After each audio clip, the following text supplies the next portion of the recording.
Solo levelling next part.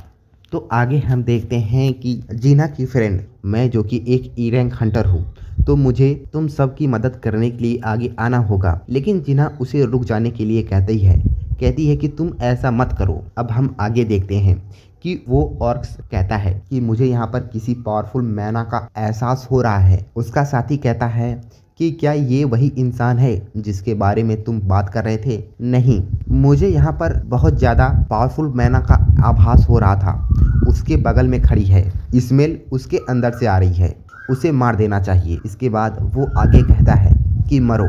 तभी वो अपने वेपन कुल्हाड़ी का इस्तेमाल उसके ऊपर करता है। अपने हाथ को जैसे ही वो आसमान की तरफ ले जाता है अपनी कुल्हाड़ी का अटैक करने के लिए, तभी वहाँ पर रेड ऑर्क्स आ जाता है और उसके हाथ को पकड़ लेता है।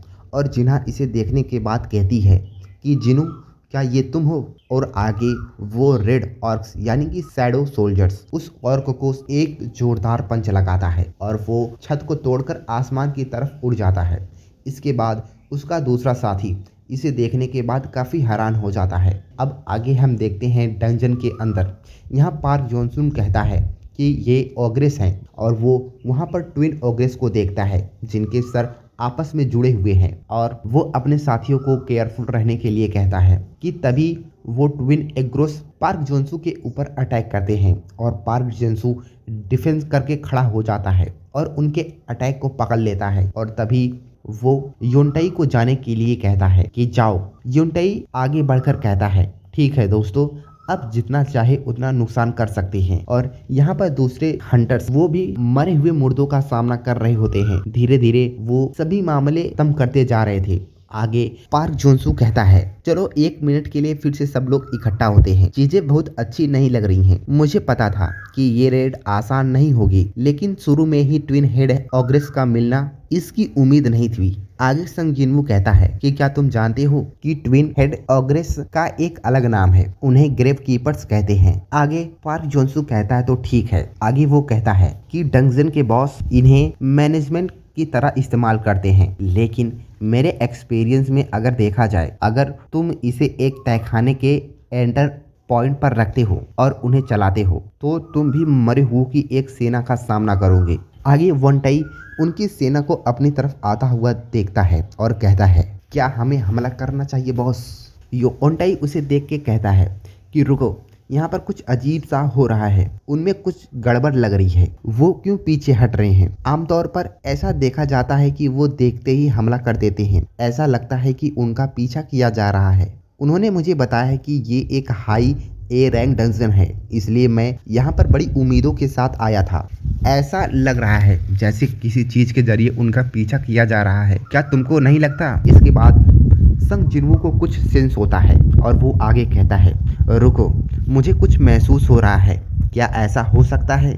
कोई जरूरी मामला आ गया है, मुझे तुरंत निकलना होगा। ये सुनने के बाद पार्क जोंसू कहता है तुम किस बारे में बात कर रहे हो? तुम्हारे बिना हम डेंजर में पड़ सकते हैं, तुम यह जानते हो। आगे संग जिनवू कहता है तो मैं किसी ऐसे पर्सन को बुलाऊंगा जो मेरे जितना ही काबिल है। और आगे वो बेरू को समन करता है और आगे पार्क जोंसू को कहता है ये आगे से तुम्हारी और तुम्हारे हंटर्स का ख्याल रखेगा। उसे देखने के बाद पार्क जोंसू कहता है कि मिस्टर संग, क्या ये जेजू आइलैंड वाली चींटी नहीं है? संग जिनवू कहता है कि हाँ, तो तुम इसे जानते हो, तो मुझे लगता है कि इसका इंट्रो देने की जरूरत नहीं है। अब से ये मेरी जगह पर होगा। और वो कहता है कि तुम इंसानों की मदद करोगी और उनकी रक्षा करोगे। एंड किंग कहता है कि बाकी लोगों का क्या?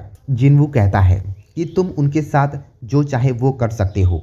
और आगे हम देखते हैं कि एंड किंग एक जोरदार रोर लगाता है और सभी डर के मारे कांपने लगते हैं। आगे उसकी टीम बात करती है, कहती है कि वो चाहता है कि हम उस चीज के साथ रेड मारे। तुम बेवकूफ हो, मुझे विश्वास नहीं होता कि तुमने पहले उसके सामने अपना मुंह खोला था। आगे संग जिनवू कहता है यहाँ ये सोल्जर्स आपकी मदद करेंगे। और आगे जिनवू कहता है कि 20 काफ़ी होने चाहिए। पार्क जोंसू उसे देखने के बाद कहता है कि क्या? रुको, तुम बस चले जाओगी अपने मॉन्स्टर को यहाँ पर खुला छोड़कर?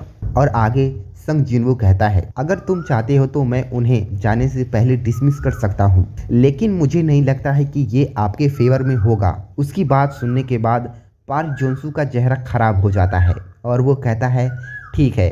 आगे संग जिनवू अपनी शैडो एक्सचेंज का इस्तेमाल करने की कोशिश करता है और वो कहता है मुझे कितना इंतज़ार करना पड़ेगा। इसके बाद हम देखते हैं 1 घंटे 42 मिनट का कूल डाउन है और 1 घंटे 42 मिनट के बाद ही वो शैडो एक्सचेंज स्किल का इस्तेमाल कर सकता है। और आगे संग जिनवू कहता है डैम इट, और ऐसा अभी क्यों।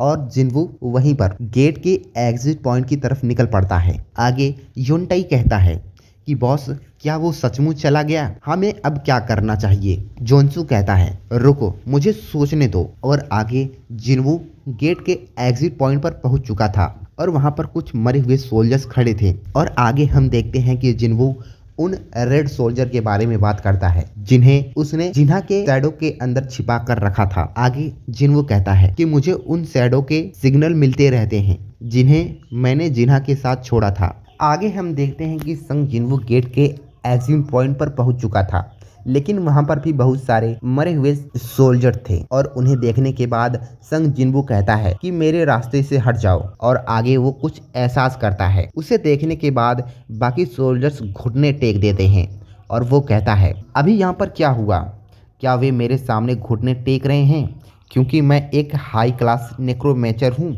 जो मरे हुए लोगों को आदेश देने की क्षमता रखता है। और आगे हम देखते हैं कि संग जिनवू उस कैसल के अंदर ही उस ड्रैगन को समन करता है और उस ड्रैगन को समन करने के बाद आसमान के जरिए ऊपर उड़ जाता है। और वहां पर जो रिपोर्टर्स बाहर खड़े होते हैं वो उसे देखने के बाद कहता है क्या वो संग जिनवू है।